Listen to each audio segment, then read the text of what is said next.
Welcome है दोस्तों आप सभी का मेरे इस यूट्यूब चैनल पर। दोस्तों जैसे कि मैं आपको बता दूं, पहले मैंने एक ब्लॉग चैनल बनाया था। ब्लॉग चैनल में मैंने काम किया था, पर उसमें मुझे कुछ समझ में नहीं आया, कोई इंटरेस्ट नहीं आया कि मैं किस तरीके से आपके सामने वीडियो को प्रदर्शित करूं ब्लॉग में। फिर उसके बाद मैंने सोचा कि एजुकेशन सेक्टर में वीडियो बनानी चाहिए। एजुकेशन सेक्टर में मैंने दो वीडियो डाली थी, हिंदी राइटिंग की, जिसमें आपको पता ही होगा हिंदी राइटिंग किस तरीके से आप सुधार ला सकते हैं उसमें। फिर उसमें भी मुझे कुछ इंटरेस्ट नहीं आया कि मैं एजुकेशन सेक्टर में काम करूं, तो आखिर किस पर काम करूं। तो काफ़ी समझने के बाद मुझे एक इन्फॉर्मेशन मिली कि इस इन्फॉर्मेशन में मुझे आगे की जानकारी मुझे पता चल रही है कि किस तरीके से जो यह इन्फॉर्मेशन आपके सामने रखूं। तो यह एक हेल्थ से रिलेटेड होगी, जिसमें आपको ऑर्गन्स के, अपने जो शरीर के अंग हैं उनके बारे में पता चलेगा। इसमें जैसे कि इन पर किस तरीके से आप स्वास्थ्य में सुधार ला सकते हैं इसमें। और एक इस पर भी ये वीडियो बनेगी हेल्थ की वीडियो भी आपके सामने मेरे इस चैनल पर आपको प्रदर्शित होगी। तो दोस्तों काफ़ी सोचने समझने के बाद मैंने यह वीडियो बनानी चाहिए हेल्थ से रिलेटेड। यह वीडियो आपके सामने मैं अपने चैनल पर लेकर आऊँगा। रोज़ अलग अलग टॉपिक रहेंगे हेल्थ से रिलेटेड। आज जो टॉपिक ऑर्गन्स पे हैं, और वो भी स्वास्थ्य से ही रिलेटेड है, और वो भी एक ऐसा ऑर्गन्स है जिसको हम समझकर उसको हम स्वस्थ रख सकते हैं, सेहतमंद रख सकते हैं। तो दोस्तों अब मैं अपने चैनल पर स्वास्थ्य यानी हेल्थ से रिलेटेड ही वीडियो आपके सामने रखूँगा।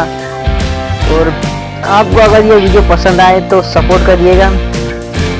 और आप मेरे बैकग्राउंड में मत जाएगा, जैसे कि आर्थिक स्थिति के ये ठीक ना होने के कारण मैं यह जो वीडियो इसी जहाँ पर मुझे लगा इसी वही जगह पर खड़े होकर वहीं पर स्थित होकर यह वीडियो बना रहा हूँ। मेरे जानकारी को समझेगा, यह ना समझेगा कि इसका तो बैकग्राउंड ठीक नहीं है, किस बैकग्राउंड में यह वीडियो बना रहा है, कौन सी जानकारी दे रहा है। मेरे जो जानकारियों को समझेगा, मेरे हुनर को समझिएगा। तो दोस्तों चलते हैं। जैसे कि आपने थंबनेल पर देखा होगा कि कान में चला गया पानी, ईयर इन्फेक्शन से कैसे बचा जा सकता है। हम दिनचर्या के अंदर कान को किस तरीके से स्वस्थ रख सकते हैं, यह भी एक हेल्थ से रिलेटेड वीडियो होगी आपके लिए। तो दोस्तों आगे चलते हैं, ज़्यादा आपका समय ना लेते हुए। और यह जो कान में चला गया पानी, यह जो आपने थंबनेल में देखा होगा, यह सारी जानकारी मैंने एक बुक में उतारी है, और बुक में अंदर में आपको कहकर सुनाऊंगा और कहकर बताऊंगा। आप ध्यान से सुनिएगा और ध्यान से समझिएगा। आप वीडियो के साथ बने रहेगा, तभी आपको अंत तक अच्छी जानकारी इसके अंदर पता चलेगी कि आप अपने कान को कैसे स्वस्थ रख सकते हैं। तो जैसे दोस्तों चलते हैं आगे की ओर। कान में चला गया पानी, देखिएगा, हो सकता है ईयर इन्फेक्शन। ध्यान से सुनिएगा। देखिए दोस्तों, नहाते समय बरते सावधानी, कान को नहीं चाहिए साबुन पानी। देखिए दोस्तों काफ़ी इंटरेस्टिंग वीडियो होगी। दोस्तों प्रकृति ने हमें 5 ज्ञानेंद्रिय दिए, 5 ज्ञानेंद्रिय, आँख, कान, नाक, जीभ और त्वचा। ठीक है दोस्तों, आगे है, इनसे ही हमें स्वाद, श्रवण, गंध और स्पर्श जैसे एहसास होते हैं। जैसे कि आपको पता ही है, आपको भी एहसास होते होंगे, सभी को होते हैं, कहने की बात नहीं है। प्रकृति ने हमें यह मूल्य जो दिए हैं, 5 ज्ञानेंद्रियाँ, जो हमारे शरीर के लिए काफ़ी अमूल्य हैं, इनका कोई मूल्य नहीं होता। तो आगे चलते हैं। अगर इनमें से एक भी एहसास हमसे छीन लिया जाए तो हम कितने अधूरे हो सकते हैं। मेरी बातों को समझिएगा दोस्तों, यह एक हेल्थ से रिलेटेड है। तो देखिए दोस्तों, एक्सपर्ट्स के अनुसार सबसे पहले सक्रिय होने वाली ज्ञानेंद्रिय हमारे कान होते हैं। सबसे सक्रिय इन 5 अंगों में से सबसे सक्रिय जो है हमारा कान है, जो काफ़ी सक्रिय होता है। जब बच्चा माँ के गर्भ में होता है उसे तभी सुनाई देने लगता है, तभी से सुनाई देने लग जाता है। कान हमारे जन्म से पहले ही एक्टिव हो जाते हैं और अंत तक साथ देते हैं। कान हमारे शरीर का सबसे महत्वपूर्ण अंग है। तो दोस्तों आगे चलते हैं। हम पॉइंट से समझते हैं कान को कैसे हेल्दी रखा जा सकता है। पॉइंट से समझते हैं। पहला यह है कि कान के इन्फेक्शन से कैसे बच सकते हैं। कान में अगर पानी घुस जाए तो क्या करें। कान की सफाई करने का सही तरीका क्या है, समझिएगा ध्यान से दोस्तों। आगे चलते हैं। कान में इन्फेक्शन क्यों होता है, इसके लक्षण क्या है, पहले यह समझते हैं। कान में इन्फेक्शन का मतलब है कान का बहना या कानों में दर्द होना। ठीक है दोस्तों, समझते हैं आगे। ये सारी इंफॉर्मेशन मैंने एक बुक में उतारी ताकि मैं अच्छे से आपको समझा सकूं। कान में इन्फेक्शन की समस्या किसी भी उम्र में हो सकती है, चाहे वो कोई सी भी 18 से लेकर किसी भी उम्र में। इससे कान का अंदरी या बाहरी का हिस्सा प्रभावित हो सकता है। कान में इन्फेक्शन होने की अधिकांश वजह बैक्टीरिया या वायरस होता है। इससे स्ट्रेप्टोकोकस और उसी के साथ न्यूमोनिया और हीमोफिलस और इन्फ्लुएंजा बैक्टीरिया एक प्रमुख वजह है। ये चारों पांचों बैक्टीरिया की प्रमुख वजह है। इसके अलावा इन्फ्लुएंजा वायरस और एडिनो वायरस कान में होने वाले इन्फेक्शन का कारण बन सकते हैं। कौन से वायरस बन सकते हैं, इन्फ्लुएंजा और एडिनो, ये दोनों। तो आगे चलते हैं दोस्तों। शुरुआती लक्षण अगर आपने बच्चों में देखा जाए तो वो ये होता है, शुरुआती लक्षण ये होते हैं बच्चों में और वयस्क में, दोनों के बारे में बातें यहाँ पर हो रही है। पहले तो बच्चों के बारे में जो लक्षण होते हैं वो समझते हैं। लेटते समय कानों में दर्द, नींद न आना, कान का बहना, बुखार आना, सिर दर्द होना, भूख कम लगना। और वयस्क में, जैसे वयस्क से हम जो 18 साल से हैं और उसी के साथ जो 50, 40, 65 समझ सकते हैं आप। तो दोस्तों देखिए, कान में दर्द उनको भी यही लक्षण होंगे। सुनने में परेशानी, कान का बहना, कान में खुजली, सीटी जैसी आवाज आना, सुनाई देना, सीटी जैसी आवाज सुनाई देना। दूसरी बात यह है कि कान की इन्फेक्शन से कैसे बचा जा सकते हैं। कान में जो इन्फेक्शन होता है वो ईयर इन्फेक्शन कहा जाता है। ईयर इन्फेक्शन नाकते समय एक ईयर इन्फेक्शन होता है। ये जैसे कि ये जो इन्फेक्शन है इसे कैसे बचा जा सकता है। वयस्क और दोनों में यही लक्षण पाए जाएं जब भी कान में कोई समस्या होगी। तो चलिए दोस्तों, कान में इन्फेक्शन का इलाज दो तरीके से होता है, दो तरीके से। पहला मेडिकली और दूसरा सर्जिकली, दोनों को समझते हैं।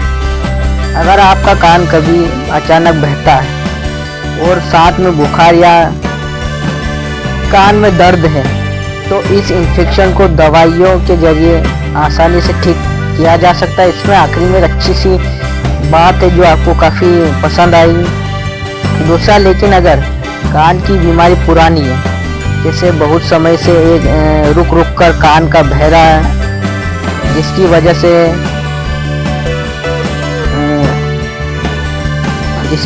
से क्षमता प्रभावित हुई है, सुनने की क्षमता प्रभावित हुई है, तो यह खतरनाक हो सकता है। इससे कान का पर्दा या कान की हड्डियां भी डैमेज हो सकती हैं। ऐसी स्थिति में कान की सर्जरी ही इसका इलाज है। यह इन्फॉर्मेशन को मैंने समझी तभी मैं आपके सामने रख रहा हूँ। आगे चलते हैं दोस्तों। आगे बहुत ही महत्वपूर्ण बात है, नहाते समय अगर कान में पानी चला जाए तो क्या करना चाहिए। एक तो यह है, एक मेडिकली आप दवाइयों के माध्यम से अपने कान को ठीक कर सकते हैं अगर ये लक्षण आपको मिले। और दूसरा सर्जिकली, अगर पुराना आपका दर्द है तो सर्जिकली के माध्यम से आप भी अपने कान का जो है दर्द को ठीक कर सकते हैं। जैसे कि आगे क्या है कि दिनचर्या के अंदर हम नहाते तो जरूर है डेली, तो उसी में जैसे इससे जानकारी को मद्देनजर रखते हुए ये ध्यान में रखिएगा कि नहाते समय अगर कान में पानी चला जाए तो क्या करना चाहिए। नहाते समय या स्विमिंग करते समय कान में पानी जाना आम बात है। अधिकतर थोड़ा पानी शरीर की गर्मी के कारण कुछ देर बाद खुद ही सूख जाता है, जैसे कि आपको पता ही है। लेकिन अगर कान में पानी ज़्यादा है और देर तक रुका हुआ है तो इससे फंगल इन्फेक्शन हो सकता है। फंगल